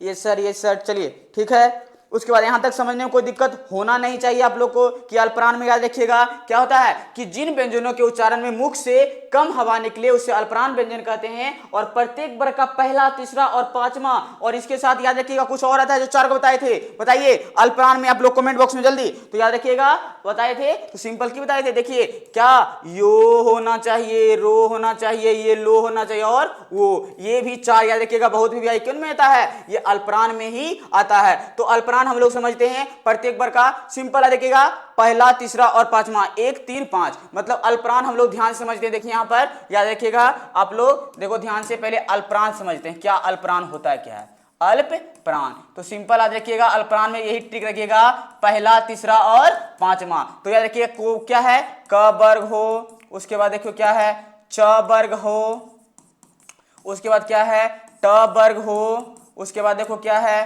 त वर्ग, उसके बाद प वर्ग, है ना। तो सिंपल याद रखिएगा ये हुआ। और उसके बाद कौन है और जो इसको बोलते हैं अंतःस्थ व्यंजन, कौन कौन रे इसके साथ अंतःस्थ व्यंजन कौन कौन आता है जल्दी बताओ था। अंतःस्थ व्यंजन कौन कौन आता है अंतःस्थ व्यंजन में, याद रखिएगा यो, रो, लो और वो, ये चार को रहेगा। और उसके बाद देखो यहां पर जो है ये रहना चाहिए क्या क्या, देखिए यहां पर क ख ग घ और अंगो। उसके बाद देखिए यहां पर च छ ज झ और उसके बाद इयो। उसके बाद क्या है ट ठ ड ढ मूर्धन्त नो। फिर उसके बाद देखिए त थ द ध उसके बाद नो। उसके बाद देखिए क्या है प फ ब भ उसके बाद क्या है मो। तो सिंपल याद रखिएगा इधर कितना हुआ, ये देखो इसका कितना हुआ, ये 5 हुआ 5, यहां पर भी 5, यहां 5 हुआ, इसमें 5, इसमें 5 और इसमें 5, कितना 25 और इधर 4 कितना हुआ 25 4 29। इसका संख्या याद रखिएगा कि जो अल्पप्राण। तो सिंपल याद रखिएगा किसी भी वर्ग का कौन है, देखो नहीं सॉरी गलती हो गया, यहाँ पर देखो तीसरा चौथा पांचवा पूछ रहा है। देखिए यहाँ पर देखिए थोड़ा सा मिस्टेक हो गया। देखिए यहाँ पर क्या है कि प्रत्येक वर्ग का क्या है, तो याद रखिएगा प्रत्येक अल्पप्राण की संख्या बोले अल्पप्राण प्रत्येक वर्ग का पहला। तो सिंपल याद रखिएगा प्रत्येक वर्ग का क्या है पहला, तो पहला हो, याद रखिएगा प्रत्येक वर्ग का पहला, उसके बाद क्या हो तीसरा हो या पांचवा हो, प्रत्येक वर्ग का पहला, तीसरा, पांचवा, प्रत्येक वर्ग का पहला, तीसरा और पांचवा, प्रत्येक वर्ग का पहला, तीसरा, पांचवा, पहला, तीसरा क्या हो तीसरा हो और पांचवा हो। तो सिंपल आ देखिएगा इधर कितना हुआ 15 15 4, इधर कितना हुआ देखो इसमें हुआ कितना, इसमें 3 हुआ, इसमें 3, इसमें 3, इसमें 3 और इसमें 3। तो सिंपल आ देखिएगा 3 15 और 15 4 कितना 19। तो सिंपल याद रखिएगा कि अल्पप्राण के कुल संख्या कितना होगा, तो याद रखिएगा आप लोग समझ जाएगा अल्पप्राण की कुल संख्या कितना रे 19, मतलब याद रखिएगा 19 होगा कि मतलब अल्पप्राण की कुल संख्या कितना होगा तो 19 होगा। उसके बाद ये समझने में आपको कोई दिक्कत नहीं होगा। तो ऑब्जेक्टिव वहां पर इस तरह पूछेगा कि जो क्या है अल्पप्राण या महाप्राण, तो आपको टिक मारना है अल्पप्राण ऑप्शन में रहेगा। तो इस तरह से आप लोग को याद रखिएगा अल्पप्राण समझने में आपको दिक्कत होना नहीं चाहिए। तो यही हम यहाँ पर आपको लिख दिए हैं कि जिन व्यंजनों के उच्चारण में मुख से कम हवा निकले उसे अल्पप्राण व्यंजन कहते हैं और प्रत्येक वर्ग का पहला, तीसरा और पांचवा सिंपल याद रखिएगा। और कौन बताए थे, और देखिए और जो इसमें होगा इतना, और अंतःस्थ व्यंजन कौन कौन बताओ जल्दी एग्जांपल में, यो, रो, लो और वो, यो, रो, लो, वो। तो ये हुआ क्या, ये उतना होगा और इसकी संख्या कितना हो जाएगा 15 4 19। कुल संख्या याद रखिएगा अल्पप्राण कितना होगा तो 19। उसके बाद नेक्स्ट चलते हैं अगला महाप्राण पर। चलो तो नेक्स्ट चलते हैं अगला महाप्राण पे। देखिए महाप्राण की है कि जिन व्यंजनों के उच्चारण में याद रखिएगा कि जिन व्यंजनों के उच्चारण में, याद रखिएगा कि जिन व्यंजनों के उच्चारण में मुख से अधिक हवा निकले, मतलब जिसमें कि हकार की ध्वनि हो, मतलब मुख से क्या हो, अधिक हवा निकले, वो महाप्राण व्यंजन होते हैं। और प्रत्येक वर्ग का, याद रखिएगा उसमें क्या था, 1 3 5 अल्पप्राण सिंपल। याद रखिएगा किसी वर्ग का पहला, तीसरा और पांचवा, और उसके बाद कौन, अंतःस्थ व्यंजन कौन, यो रो लो वो, बस इतना रखिएगा, अल्पप्राण हुआ। और महाप्राण में बचा कौन, पहला, तीसरा और पांचवा तो हो गया किसमें, अल्पप्राण में। तो महाप्राण में बनता कौन, दूसरा। याद रखिएगा दूसरा और चौथा व्यंजन वर्ण क्या होता है, महाप्राण ध्वनि होता है। जैसे क्या हो, देखिए क्या है, क ख घ वही है, तो सिंपल याद रखिएगा। इसमें भी क वर्ग में कौन कौन आएगा, देखो क वर्ग में आता है कौन कौन, पहला या दूसरा, बोलो एग्जांपल इसका देखो। क वर्ग में क्या बोल रहा है, सॉरी, कि दूसरा और चौथा। तो दूसरा क्या होगा, ख होगा, उसके बाद घ होगा, फिर उसके बाद दूसरा में देखो च होगा, फिर उसके बाद झ होगा, फिर उसके बाद देखो क्या है, टो होगा, फिर ढो होगा, फिर उसके बाद देखिए ढ होगा, फिर उसके बाद देखो यहां पर हुआ, फिर इसमें देखो तो टोठो में की होगा, ट होगा, उसके बाद देखो क्या है, द होगा, फिर उसके बाद तो में थ होगा, उसके बाद ध होगा, प्रत्येक वर्ग का। अब इसमें क्या होगा बताओ, फ फ ब भ होगा। तो ये होगा। और कौन कौन है, तालम सो, मूर्धन सो, धन सो और हो। और इसको हम लोग क्या बोलते हैं रे, उष्म व्यंजन। याद रखिएगा कौन व्यंजन, तो उष्म व्यंजन। तो याद रखिएगा इसका संख्या कितना हो गया, 2 2 4 2 6 2 8 2 10 10 4 14। याद रखिएगा इसका संख्या कितना होगा, तो 14। तो तालम सो हो। तो सिंपल याद रखिएगा महाप्राण बोलेंगे किसी भी वर्ग का क्या होगा, दूसरा हो या चौथा हो, उसे बोलेंगे महाप्राण। तो अल्पप्राण और महाप्राण समझने में आपको कोई दिक्कत होनी नहीं चाहिए। ऑब्जेक्टिव में वहां इसी तरह बिहार बोर्ड पूछेगा कि तालम सो, याद रखिएगा ये दे देगा कि तालम सो कौन सा प्राण है, मतलब कौन सा वर्ण है, तो महाप्राण है कि अल्पप्राण है। तो याद रखिएगा कौन होगा, ये तो महाप्राण होगा। सिंपल याद रखिएगा इसका अल्प महाप्राण का कितना, 2 4 2 और 4, मतलब प्रत्येक वर्ग का दूसरा और चौथा की बोलेंगे तो उसको महाप्राण बोलेंगे, और पहला, तीसरा, पांचवा रहे तो उसको की बोलेंगे, तो अल्पप्राण कहेंगे। तो यहां तक आपको समझने में दिक्कत हुआ नहीं होगा। तो नेक्स्ट चलते हैं आगे, अल्पप्राण महाप्राण, इससे पक्का ऑब्जेक्टिव 1 2 आता है। अब देखिए तारत्व के आधार पर वर्ण के 2 भेद होते हैं, जो VVI बहुत है। ये होता है अघोष व्यंजन, और दूसरा क्या होता है रे, जिसको पहला होता है अघोष और जो दूसरा होता है, याद रखिएगा उसको हम लोग बोलते हैं घोष या सघोष। क्या बोलते हैं, घोष या सघोष व्यंजन। तो उसके बाद नेक्स्ट चलते, पहले समझते हैं, देखिए क्या है इसको भी ध्यान से आप लोग समझिए, बस उसी तरह से है, कोई दिक्कत नहीं इसमें, कि जिन व्यंजनों के उच्चारण में स्वर तंत्रियों में कंपन ना हो, अघोष व्यंजन कहते हैं। मतलब जिसमें कि हकार के मतलब कंपन नहीं हो, ध्वनि नहीं निकलती उसके बाद। और प्रत्येक वर्ग का, सिंपल इसको छोड़ो, हमरा ये समझना है, ऑब्जेक्टिव ये पूछेगा कि प्रत्येक वर्ग का पहला, याद रखिएगा प्रत्येक वर्ग का पहला तथा दूसरा व्यंजन को क्या है, प्रत्येक वर्ग का पहला तथा दूसरा व्यंजन और क्या हो, तालम सो, मूर्धन सो, धन सो क्या होता है, तो अघोष व्यंजन कहलाता है। तो सिंपल याद रखिएगा कि प्रत्येक वर्ग का क्या है, मतलब क्या है, पहला तथा दूसरा होना चाहिए, और उसके बाद क्या है, तालम सो, मूर्धन सो, धन सो, ये सब क्या कहलाता है, तो अघोष व्यंजन कहलाता है। तो सिंपल इसका देखिए हम लोग समझते हैं थोड़ा, प्रत्येक वर्ग का क्या है, इसका सिंपल देखिएगा प्रत्येक वर्ग का पहला दूसरा। तो याद रखिएगा प्रत्येक वर्ग का पहला दूसरा। तो हम लोग देखो ध्यान से यहां पहले समझ जाते हैं,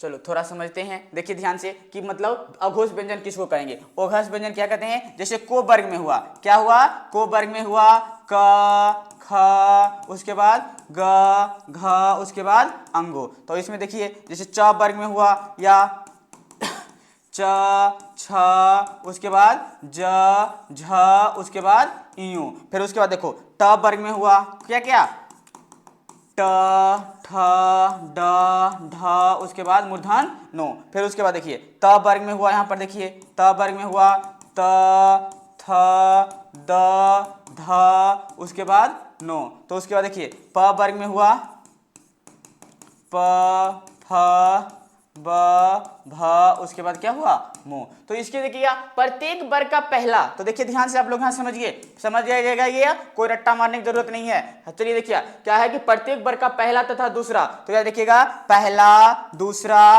पहला दूसरा, पहला सॉरी पहला दूसरा हो गया, पहला दूसरा, यहां पर भी देखिए पहला दूसरा, पहला दूसरा, और कौन रे, तालम सो, और में देखना क्या क्या, और में देखना है तालम सो, मूर्धन सो और धन सो। तो इसका संख्या कितना हो जाएगा, 2 तिया छोड़ दो 8 दो 10, 10 3 13। तो याद रखिएगा इसका संख्या कितना हो गया तो 13। तो इसका कुल संख्या याद रखिएगा कितना होगा तो 13। तो वो घोष सिंपल याद रखिएगा कि प्रत्येक वर्ग का पहला और दूसरा। तो सिंपल याद रखिएगा ऑब्जेक्टिव में पूछा है 2026 में घोष के, यही अघोष के बारे में पूछा था। अब याद रखिएगा कि डो कहाँ, यही याद रखिएगा डो अघोष है कि घोष है। सिंपल अभी तो यह नहीं, तो ये क्या है घोष में हो जाएगा। तो सिंपल याद रखिएगा डो का पूछा था, तो सिंपल याद रखिएगा अगर को पूछ दे, को कौन है, अघोष या घोष है। सिंपल याद रखिएगा को बोलेगा तो अघोष व्यंजन, याद रखिएगा को बोलेगा तो अघोष, खो बोलेगा तो सिंपल अघोष। सिंपल ऑब्जेक्टिव में पूछ सकता है कि पो बताइए अघोष है कि घोष है, तो सिंपल याद रखिएगा क्या है अघोष व्यंजन है। तो हम लोग को याद रखिएगा, आप लोग को अघोष समझने में कोई दिक्कत होनी नहीं चाहिए, बहुत इजी है। उसके बाद नेक्स्ट चलते हैं अगला। अब सघोष, इसका याद रखिएगा दो नाम होता है, एक सघोष भी बोल सकते हैं या इसको हम घोष व्यंजन भी बोल सकते हैं। याद रखिएगा घोष या सघोष व्यंजन। तो सिंपल याद रखिएगा कि जिन व्यंजनों के उच्चारण में स्वर तंत्रियों में कंपन हो और उसे सघोष या घोष व्यंजन कहते हैं। और सिंपल देखिएगा प्रत्येक वर्ग का क्या है तीसरा, चौथा और पांचवा, मतलब इसका अघोष में सिंपल याद रखिएगा 3 क्या है प्रत्येक वर्ग का तीसरा, चौथा, पांचवा ना, तीसरा, चौथा और पांचवा। और घोष में बताए थे वो क्या कहता है अघोष में, ये क्या है सघोष या क्या है घोष है, इसको घोष बोलते हैं या सघोष बोलते हैं। इसके प्रत्येक वर्ग का क्या होना चाहिए तीसरा होना चाहिए, चौथा होना चाहिए या तो पांचवा। तो सिंपल लगेगा तीसरा, चौथा, पांचवा व्यंजन क्या है गो हो या घ अंगो ज झ यही या क्या है ड ढ नो, प्रत्येक वर्ग का तीसरा, चौथा, पांचवा है। देखो यहाँ पर, और इसके साथ रो या ढो तथा यो रो लो वो हो, मतलब ये चार वो होना चाहिए कौन य रो लो वो और हो, ये क्या कहलाता है तो सघोष व्यंजन कहते हैं। तो सिंपल याद रखिएगा यहाँ पर देखिए, यहाँ पर जो ये क्या है, यहाँ भी जस्ट बताए थे प्रत्येक वर्ग का क्या है तीसरा हो, चौथा हो, पांचवा हो, तीसरा हो, चौथा हो, पांचवा हो, तीसरा हो, चौथा हो, पांचवा हो। और देखो तीसरा हो, चौथा हो, पांचवा हो, तीसरा हो, चौथा हो, पांचवा हो। और ये देखो उसके बाद क्या रे, उसके बाद देखो तीसरा, चौथा, पांचवा हो और उसके बाद क्या क्या है, ये देखो तालम यो क्या है यो रो लो वो और हो, ये सब क्या कहलाता है तो सघोष व्यंजन कहलाता है। तो याद रखिएगा सिंपल किसी भी वर्ग अगर दे दिया है यहाँ पर, सिंपल याद रखिएगा किसी भी वर्ग, जैसे एग्जांपल एक वो बता देते हैं, जैसे को वर्ग में होता है क ख ग घ और अंग, तो वो तृतीय क्या है बताइए आप लोग, बताइए जल्दी क्या होगा तृतीय, चतुर्थ और पंचम। और उसके बाद देखिए च वर्ग हुआ, तो च वर्ग में देखिए क्या है च छ ज क्या है च छ ज झ, उसके बाद यूं। तो इसमें याद रखिएगा इसमें भी क्या होगा जल्दी बताइए आप लोग, क्या तृतीय, चतुर्थ और पंचम, ये सब जितना होगा ये क्या कहलाएगा तो सिंपल इसका ट्रिक याद रखिएगा 3 4 5। तो मतलब किसी वर्ग का तृतीय, चतुर्थ और पंचम, और वो जस्ट लास्ट में जो याद रखिएगा ये चार वो है। अब बाद में यो रो लो और वो ये याद आता है। उसके बाद ये थोड़ा आप लोग याद रख सकते हैं, ये वाला अंगो रो और जो होता है वो होता क्या है यो रो लो, वो जो ये होता है संक्षिप्त व्यंजन, तो संक्षिप्त वो भी कहलाते हैं। तो सिंपल इतना देखिएगा, इससे ऑब्जेक्टिव इसी तरह पूछेगा बिहार बट 10th हो या 12th हो या कोई भी एग्जाम हो, तो कि गो अघोष है या घोष है। तो आ गया तीसरा, किसी वर्ग का तीसरा आ गया ना, तो तीसरा सिंपल सघोष या घोष व्यंजन मानना है। वही अगर को या खो में कोई आ जाए, पहला या दूसरा कोई आ जाएगा, तो उसको क्या बोलने हैं अघोष में मानना है। ठीक, तो उसके बाद नेक्स्ट चलते हैं अगला, देखिए क्या है वर्ण और उनके उच्चारण स्थान। क्या है वर्ण और उनके उच्चारण स्थान। तो याद रखिएगा ये बहुत VVI है, जितना भी कोई भी एग्जाम हो, क्लास 10th हो या 12th हो या कोई भी कॉम्पिटिटिव एग्जाम हो, पक्का 1-2 ऑब्जेक्टिव उच्चारण स्थान से आपको दिया जाएगा या मिलेगा। कोई भी कॉम्पिटिटिव एग्जाम हो तो पक्का मिलेगा। तो याद रखिएगा इसका, याद रखिएगा बहुत VVI है, याद रखिएगा ये पक्का सामने आपको स्क्रीनशॉट ना ले सकते हैं। और चाहे देखिए क्या कंठ, कंठ के बताए थे ना, ये क्या है कंठ का उच्चारण क्या है, क वर्ग बताए थे KTM, उसके बाद क्या है DO, मतलब पापा से मांगा KTM, तो क्या है कंठ। क ख ग अंगो हो गया, यहां तक तो 5 गो अब है, लेकिन इसमें एक और जो एक्स्ट्रा होता है ओ और हो। तो याद रखिएगा कंठ से उच्चारण स्थान ऑब्जेक्टिव में पूछ सकता है, ओ का उच्चारण स्थान क्या होगा तो कंठ, या तो हो का उच्चारण स्थान क्या होगा तो कंठ। तो सिंपल याद रखिएगा यो कि मतलब जो के या कंठ का जो उच्चारण स्थान होगा क ख ग अंगा और हो। फिर उसके बाद देखते हैं अगला तालु, जिसको हम लोग बोलते हैं तालु। देखो क्या है तालु से चो वर्ग में च हो, छ हो, ज हो, झ हो, इयो हो या हर्षई हो, यू हो, तालम सो या अज्ञ हो। तो याद रखिएगा ये क्या होगा तो तालु का। तो सिंपल याद रखिएगा ये क्या होगा तो तालु का। उसके बाद इसका उच्चारण ऑब्जेक्टिव में पूछ सकता है अज्ञों का उच्चारण स्थान क्या है तो तालु। उसके बाद क्या बोलता है, तालम सो का तो तालु। अब चलते हैं मुद्दा का, देखिए ध्यान से समझिए, यहाँ पर ये आप लोग कैसी तरह याद किए कोई मतलब नहीं, लेकिन पक्का इससे ऑब्जेक्टिव बिहार बोर्ड में पूछता है या कोई भी एग्जाम हो कंप्लीट पक्का इससे आता है। तो हिंदी ग्रामर में देखिए क्या है, ट हो, ठ हो, ड हो, ढ हो, नो हो, री हो या रो हो या तालम मूर्धन्य हो। तो याद रखिएगा सिंपल, मूर्धन्य बोले मुंह से मूर्धन्य, मुंह से मुर्दा, तो सिंपल इसका ट्रिक यही याद रखिएगा। अब दंसो, तो इसको क्या बोलते हैं हम लोग, दंसो, दो से दंसो, दो से दंत, तो त थ द ध नो, फिर या लिरी हो या लो हो या हो, इसका सो धंस हो, इसका उच्चारण दंस से होगा। फिर ओष्ठ से देखो, हर्षऊ हो या मोह पो बर का शब्द जो होता है उच्चारण सर कहां से होता है, तो ओस से आता है। अब वही तालम सो बोलेगा, तालम तो से, तालम सो तो से तालु, तो सिंपल है, तालम सो का उच्चारण स्थान क्या होगा, तालु। और ये क्या है देखिए मूर्धन्य, मूर्धन्य से क्या है मुर्दा, दंसो मतलब दंत, तो ओष्ठ का उच्चारण स्थान पो फो बो वो मुंह मतलब पो वर्ग और हर्षऊ। याद रखिएगा बहुत भी आई है, जितना कोई भी एग्जाम हो हिंदी अगर जिसमें पूछ रहा है ग्रामर में, तो पक्का याद रखिएगा ये उच्चारण स्थान से एक दो ऑब्जेक्टिव रहेगा तो रहेगा। ठीक, तो यहाँ पर याद रखिएगा, इसको आप लोग किसी तरह याद करिए, लेकिन करिए। देखिए अब उसके बाद अब वो ये आता है उच्चारण स्थान में, और जो दंत और होंठ आपस में दोनों मेल से स्पर्श से बनता है, तो ये होता है वो देखो पढ़ो, वो का दंत और ओष्ठ मिलेगा। उसके बाद कंठ हो, मतलब कंठ और ओष्ठ से कौन कौन, औ और औ, बोलेगा कि ओ और औ का उच्चारण की है, तो यहां लगेगा कंठोष्ठ, या तो कंठ या ओष्ठ दोनों साथ में लिखा रहेगा। इसी तरह पूछेगा ऑब्जेक्टिव। उसके बाद ए और ए का उच्चारण स्थान कहां से, कंठ और तालु, याद रखिएगा कंठ और तालु दोनों आपस में मेल से होता है। फिर देखिए अक्षों का वही होता है, ये भी कंठ और तालु से होता है। फिर दंत और मुर्दा, याद रखिएगा ये त्रो का भी जो उच्चारण होता है वो क्या होता है, इत्रो का दंत और मुर्दा से मिलके। फिर तालु और मुर्दा से क्या होता है, श्रो, याद रखिएगा श्रो का उच्चारण स्थान। फिर नासिका से देखो, नासिका क्या है, नासिका से देखो उच्चारण स्थान अंगो हो, यो मतलब प्रत्येक वर्ग का जो पांचवा वर्ण नहीं होता है रे, वही वाला, ये सबका नासिका से उच्चारण स्थान होता है, मतलब प्रत्येक वर्ग का क्या है, पांचवा वर्ग। याद रखिएगा प्रत्येक वर्ग का जितना भी क वर्ग हो, प्रत्येक वर्ग का क्या है, पांचवा वर्ग, पांचवा वर्ण का याद रखिएगा उच्चारण स्थान, याद रखिएगा ऑब्जेक्टिव में ये रहेगा तो नासिका रहेगा, नहीं तो वो को वर्ग तो वर्ग वाला अपना उच्चारण स्थान रहेगा कंठ तालु। तो यार क्या इतना आप लोग उच्चारण स्थान में रखिएगा, इससे पक्का आप लोग 1-2 मार्क्स का ऑब्जेक्टिव पक्का आ जाएगा, बिहार बोर्ड 10th हो 12th या कोई भी कॉम्पिटिटिव एग्जाम हो। तो अब चलते हैं, देखिए क्या है कि वर्ण रचना से संबंधित महत्वपूर्ण प्रश्न है, मतलब कुछ प्रश्न है और जो तुम लोग को बहुत भी आई है, तो हम एक अच्छी तरह अच्छा से लिख के दे दिए हैं। देखिए नोट में कि हिंदी में काकल्य वर्ण स्वर यंत्रमुखी और वर्ण केवल एक है। याद रखिएगा हिंदी में काकल्य वर्ण मतलब या स्वर यंत्रमुखी वर्ण केवल एक है, और वो है जो हो है। याद रखिएगा ये कोई भी कॉम्पिटिटिव एग्जाम के लिए बहुत इंपॉर्टेंट क्वेश्चन है, इसलिए ध्यान रखिएगा कि जो हो क्या है कि हिंदी में काकल्य वर्ण स्वर या यंत्रमुखी वर्ण केवल एक है, हो है। उसके बाद हिंदी में बतस्य वर्ण 4 है। याद रखिएगा बतस्य वर्ण, हिंदी में बतस्य वर्ण 4 है। कौन कौन है आप लोग ऑब्जेक्टिव में रखिएगा, जो, लो, रो या दंसो। उसके बाद नेक्स्ट चलते हैं, हिंदी में स्पर्श संघर्षी व्यंजन 4 है, जो आपस में हिंदी में स्पर्श, आप लोग का कुछ महत्वपूर्ण पॉइंट है, नोट में लिखा दिए महत्वपूर्ण पॉइंट है, ऑब्जेक्टिव इससे आ सकता है। वही बोल रहे हैं कि हिंदी में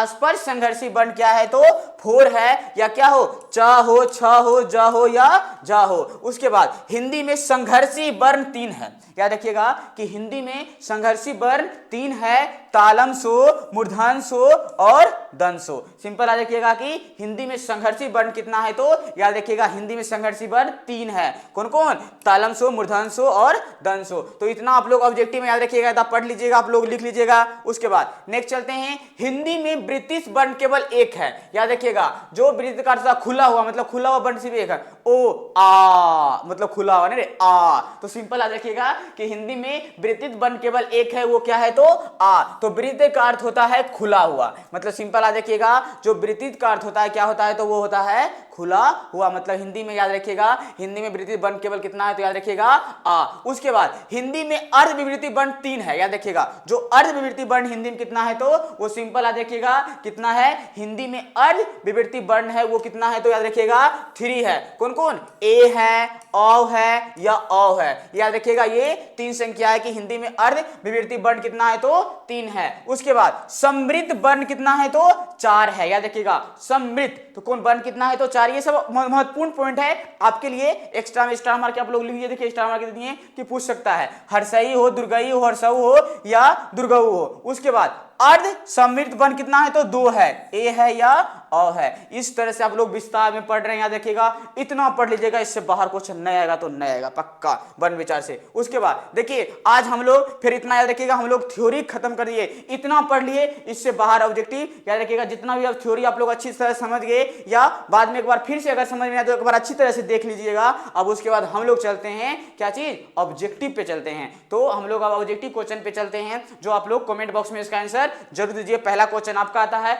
आपके सामने, देखिए क्या है कि हिंदी वर्णमाला में वर्णों के कितने प्रकार हैं, 4, 3, 1 या 2। इसका होता है हिंदी वर्णमाला में वर्णों के कितने प्रकार है। एक का आंसर आप लोग बताइए, कौन कौन रे, 2 होता है सिंपल, स्वर वर्ण और कौन दूसरा व्यंजन वर्ण, यही ना होता है रे, स्वर वर्ण और व्यंजन वर्ण। पहला स्वर वर्ण और दूसरा व्यंजन वर्ण। तो एक का आंसर क्या होगा तो सिंपल याद रखिएगा, एक का आंसर आप लोग याद रखिएगा क्या होगा तो डी होगा। उसके बाद नेक्स्ट चलते हैं, अगला क्वेश्चन देखिए कमेंट बॉक्स में दीजिए कि पो वर्ग मतलब पो फो बो का उच्चारण बताए थे, पो वर्ग बोलो, पो मतलब होस्ट क्या है तो कहां रे, ओस्ट। याद रखिए इसका उच्चारण स्थान क्या होगा तो ओस्ट। तो सिंपल याद रखिएगा कि पो वर्ग मतलब पा फा बा या मो का उच्चारण स्थान कहां है तो याद रखिएगा वो ओस्ट मतलब ओस्ट से है। उसके बाद नेक्स्ट चलते हैं, ओ हर्षई हर्षा को क्या कहा जाता है, अभी बताए थे आप लोग को, जस्ट बताए थे, इसका आंसर गलत होना नहीं चाहिए। 3 का आंसर आप लोग कमेंट बॉक्स में जरूर दीजिए, 3 का आंसर जल्दी। तो याद रखिएगा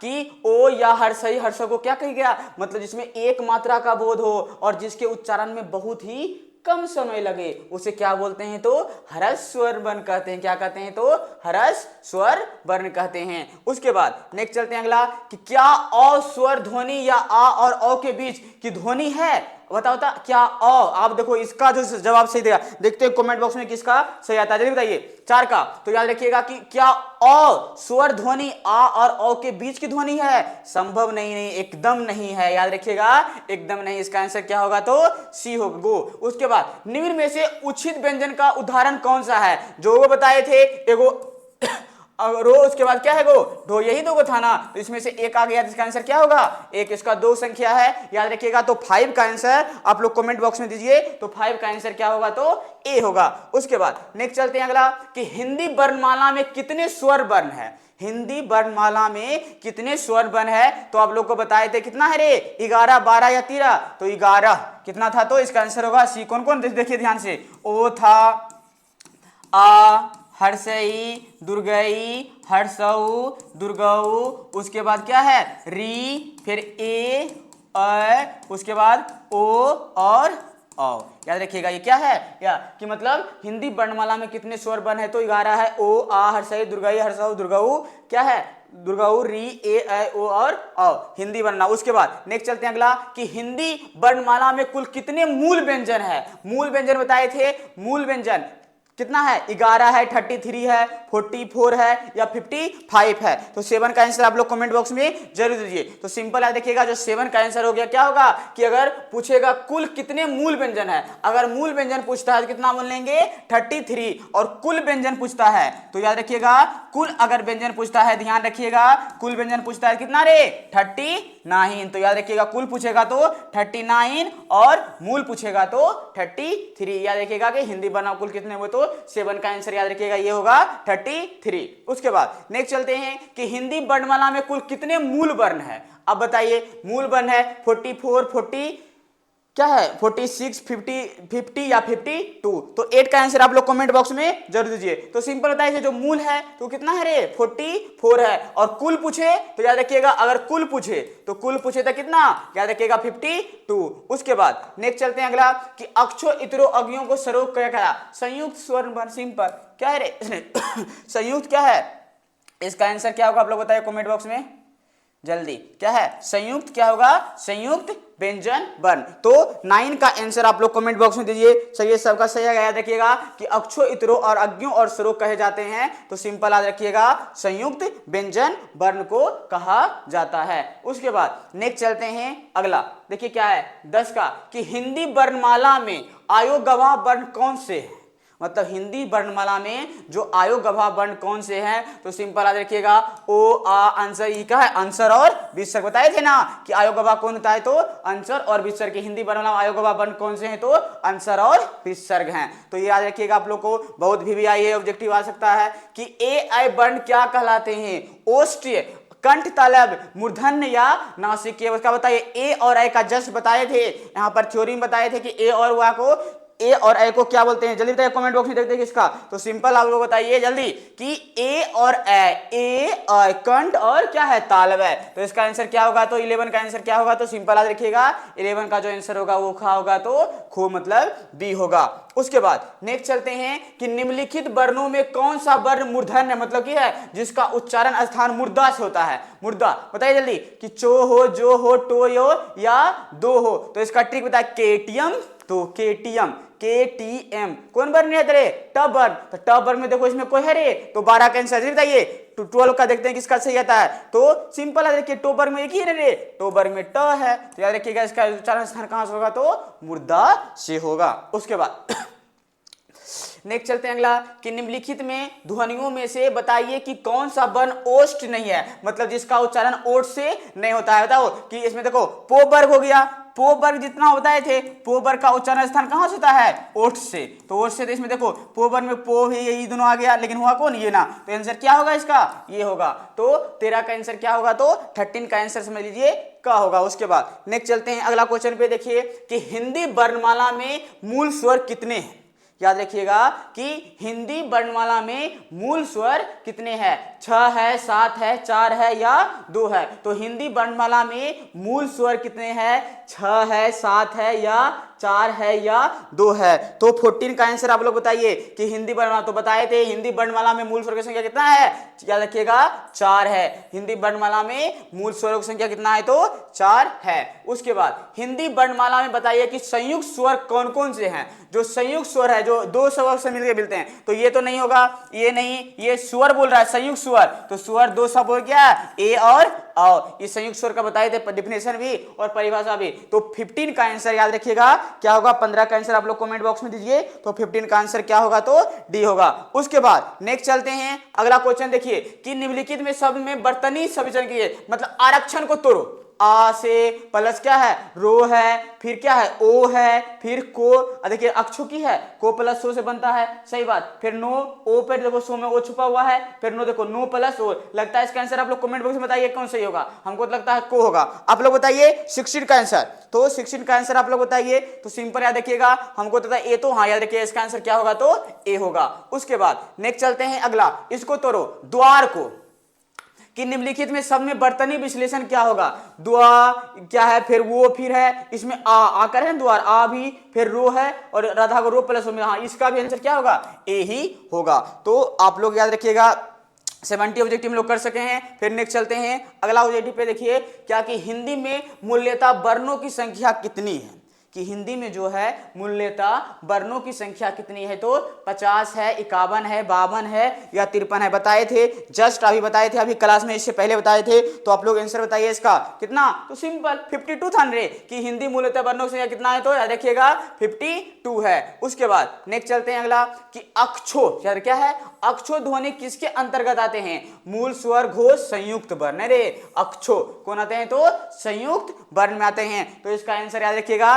19 का जो होगा आंसर, 19 का जो आंसर होगा सिंपल याद रखिएगा ये संयुक्त वर्ण में होगा। उसके बाद नेक्स्ट चलते हैं अगला, कमेंट बॉक्स में आप लोग जा दीजिए 20 का, कि निम्नलिखित में से कौन सा वर्ण उच्चारण की दृष्टि से दंत नहीं है, मतलब जिसका उच्चारण दंत मतलब दंत से नहीं होता है। बताइए जल्दी, तो फिर नो, तो थो, फिर टो। चलिए बताइए, देखिए तो वर्ग में तो होता है दंत से, तो वर्ग में तो आता है, नो भी आता है, दो आता है, लेकिन टो नहीं आता है। याद रखिएगा ये क्या होता है, टो नहीं था, मतलब दंत नहीं है। तो ये तो भी नो भी, तो सिंपल छांटो, सबसे अलग इसमें कौन दिख रहा है, टो दिख रहा है। तो इसका आंसर क्या हो जाएगा, 20 का आंसर। तो याद रखिएगा 20 का आंसर जो हो जाएगा वो क्या होगा, तो डी होगा। उसके बाद नेक्स्ट चलते हैं कि जिन शब्दों के अंत में आ जाता है उन्हें क्या कहते हैं, मतलब जिन शब्दों के अंत में ओ आ जाता है, अनुस्वर, आयोगवा, अंतस्थ या अकारांत, हाँ अकारांत कहते हैं जिस शब्द के तो याद रखिए इसका आंसर, थोड़ा याद रखिए, जिन शब्दों के अंत में ओ आ जाता है उन्हें हम क्या कहते हैं, तो आकारांत कहते हैं। आप लोग कमेंट बॉक्स में जवाब दीजिए इसका। चलिए उसके बाद नेक्स्ट चलते हैं अगला, कि हिंदी में हर्ष स्वर की संख्या कितनी है। कौन कौन है हर्ष स्वर रे, बताइए जल्दी। ओ हो, हर्षई हो, हर्षऊ हो और री हो, यही चारों है ना। तो इसका संख्या कितना आंसर रहेगा, 22 का आंसर क्या हो जाएगा, तो बी। बहुत इजी है, बताएं जितना आप थ्योरी पढ़ाए बस उससे पढ़िए, उतना करिए। उसके बाद कोई भी ऑब्जेक्टिव वर्ण विचार से या वर्णमाला से आ जाए, आप लोग कोई भी एग्जाम हो, कॉम्पिटिटिव एग्जाम हो, क्लास 10th या 12th, कोई भी एग्जाम आप लोग बना दीजिएगा आराम से। उसके बाद नेक्स्ट चलते हैं, संयुक्त व्यंजनों की संख्या कितनी है। अब बताए थे अक्षो, इतरो, अज्ञो और श्रो, तो संयुक्त व्यंजन 23 का आंसर आप लोग बताइए कमेंट बॉक्स में जल्दी, कि संयुक्त व्यंजनों की संख्या कितनी है। जल्दी देखते हैं किसका पहले था, तो सिंपल है, देखिएगा अक्षो, इतरो, अज्ञो और श्रो, तो यही ना संयुक्त व्यंजन है चारों। उसके बाद नेक्स्ट चलते हैं अगला, कि वर्णमाला कहते हैं किसको रे, शब्द समूह को, वर्णों के संकुलन को, शब्द गणना को, वर्णों के व्यवस्थित समूह को। इसका परिभाषा में बताए थे कि वर्णों के व्यवस्थित समूह को क्या कहते हैं, तो सिंपल याद रखिएगा कि वर्णों के व्यवस्थित समूह जो होता है उसको वर्णमाला कहते हैं।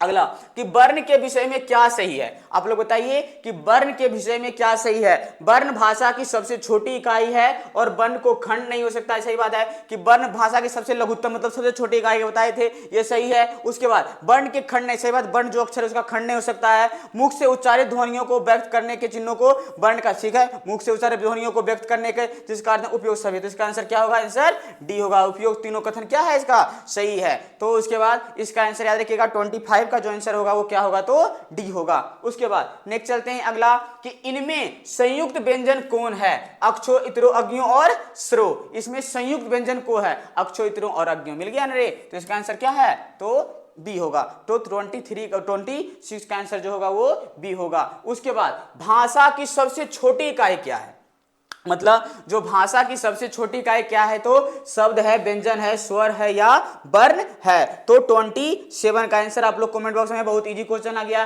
कि भाषा की सबसे छोटी इकाई, लघुत्तम इकाई, छोटी इकाई कौन, वर्ण। उसके बाद नेक्स्ट चलते हैं अगला 28 पे, देखिए कि निम्नलिखित में कौन सा पश्च स्वर है। अब बताइए आंसर इसका, आ, हर्षई, रऊ और डो, कि निम्नलिखित में याद रखिएगा कि निम्नलिखित में कौन सा पश्च स्वर है, आप लोग कमेंट बॉक्स में बताइए। चलिए बिहारी स्टाइल में एक शायरी, चलिए तो कहता है कि सिंपल, कि अगर बेटे की कामयाबी जीते जी बाप नहीं देख पाया तो लालच है ऐसे बेटे पर। कि बेटे की कामयाबी जीते जी बाप नहीं देख पाया तो लालच है ऐसे बेटे पे, ना दौलत ना शोहरत ना किसी के प्यार के लिए, ना दौलत ना शोहरत ना किसी के प्यार के लिए, मुझे ये दुनिया जितनी है तो अपने बाप के लिए। तो याद रखिएगा इसका आंसर आप लोग 28 का आंसर आप लोग कमेंट बॉक्स में जरूर दीजिए, क्या कि निम्नलिखित में कौन सा पश्च स्वर है, आ है, हर्षई है, जो है या डो है। तो 28 का 28 का आंसर आप लोग बताइए। तो याद रखिएगा निम्नलिखित में पश्च स्वर कौन है, तो स्वर, स्वर बोल रहा है ना, इसमें स्वर में कोई देखो, तो सिंपल पश्च स्वर क्या है, तो आ है। उसके बाद नेक्स्ट चलते हैं अगला, कि निम्नलिखित में से कौन सा आयोग गवाह है, अंसर और विसर्ग। तो अंसर और विसर्ग में एक ही है, वहां पर क्या है, विसर्ग है, दो ही होता है। तो सिंपल याद रखिएगा जो 29 का आंसर होगा वो क्या होगा, तो ए होगा। 29 का आंसर जो होगा तो क्या होगा, तो ए होगा। उसके बाद दीर्घ स्वरों की संख्या कितनी है, कि जो दीर्घ स्वर है उसकी संख्या कितनी है, 6 है, 5 है, 7 है या 9 है। तो दीर्घ स्वर आप बताए थे, दीर्घ स्वर के मूल संख्या 7 है, ऐसे कितना है, तो क्या थोड़ा पानी पी लेते हैं, चलो।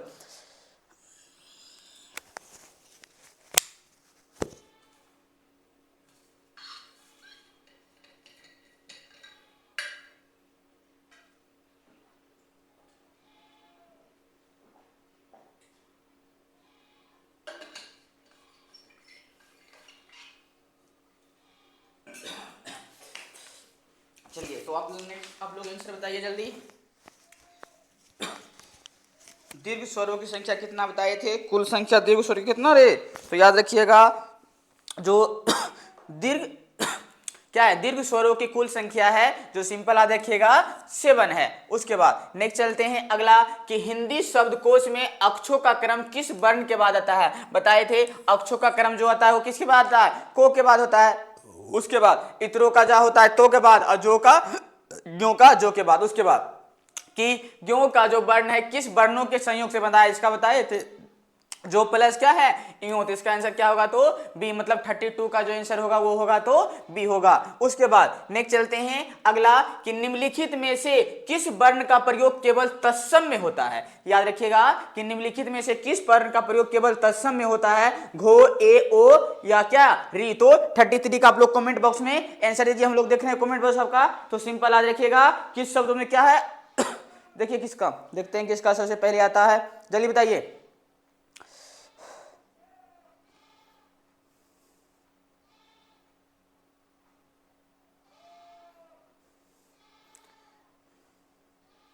चलिए बताइए आप लोग। तो सिंपल आ रखिए निम्नलिखित में किस वर्ण का प्रयोग केवल तत्सम में आता है, तो याद रखिएगा ये डी होगा। उसके बाद नेक्स्ट चलते हैं अगला कि हिंदी वर्णमाला में स्वरों की कुल संख्या कितनी है, तो बताए थे हिंदी वर्णमाला में स्वर की संख्या कितना है तो 11। उसके बाद कि निम्नलिखित में से कौन स्वर नहीं है, ओ स्वर है, हर्षव स्वर है, ये क्या है व्यंजन है, तो इसका आंसर क्या होगा तो 35 का आंसर जो होगा वो डी होगा।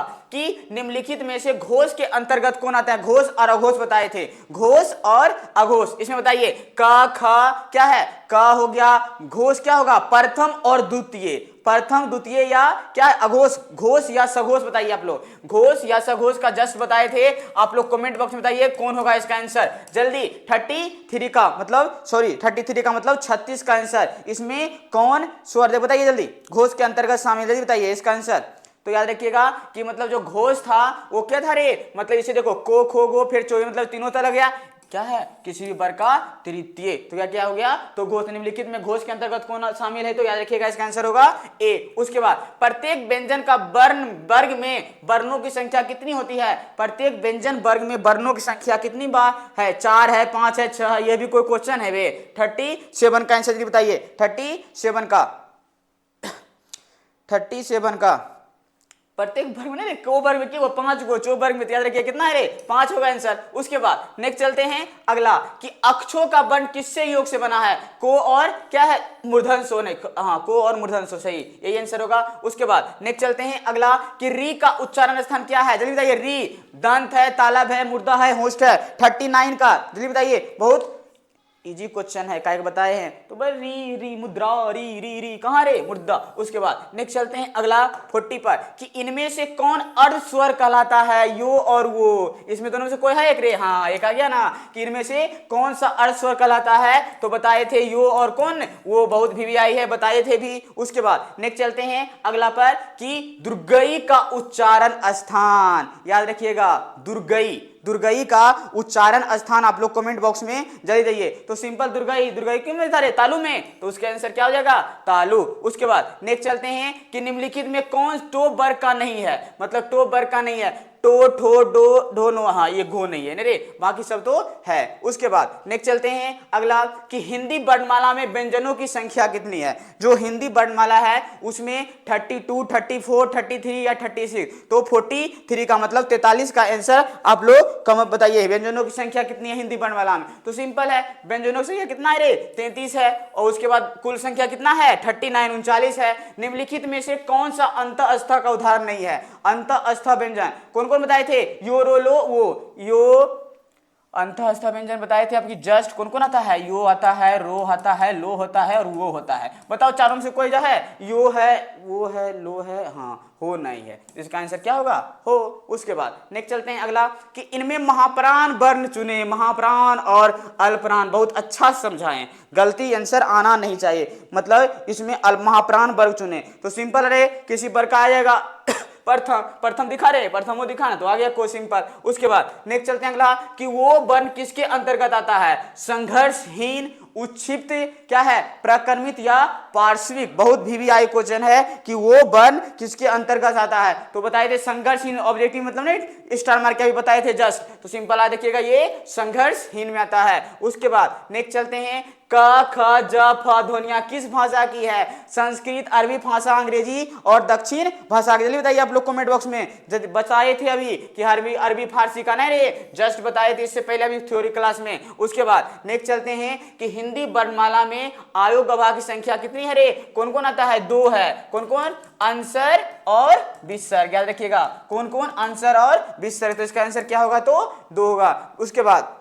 नेक्स्ट चलते हैं 49 पे कि सभी प्रकार के निम्नलिखित में से किसके अंतर्गत आते हैं? सभी स्वर, ईश्वर, स्पृत, ईश्वरविद और विपरीत। तो 49 का आंसर आप लोग कमेंट बॉक्स में जरूर बताइए। तो सिंपल आप रखिएगा, जो सभी स्वर आता है वो किस आता है? विपरीत के अनुसार आते हैं। उसके बाद लास्ट क्वेश्चन हम लोग चलते हैं 50 पर कि विपरीत में कौन सा वर्ण शामिल नहीं है? ओ है, आ है, या ठो है, या डो है। तो 50 का हम लोग आज का क्लास का याद रखिएगा, जो लास्ट क्लास है, मतलब लास्ट क्वेश्चन है 50 का। जल्दी बताइए। ओ का उच्चारण विपरीत में कौन सा वर्ण शामिल नहीं है? जल्दी तो याद रखिएगा। ओ तो है, ये भी है, ये भी है, ये नहीं है। तो इसका आंसर क्या हो जाएगा? तो 50 का आंसर याद रखिएगा तो होगा। तो याद रखिएगा आज की क्लास हम लोग यहीं पर समाप्त करते हैं और फिर हम लोग मिलते हैं कल एक अच्छी क्लास में मिलते हैं। और सब लोग को हैप्पी होली एडवांस में। चलते हैं, बाय बाय, गुड नाइट।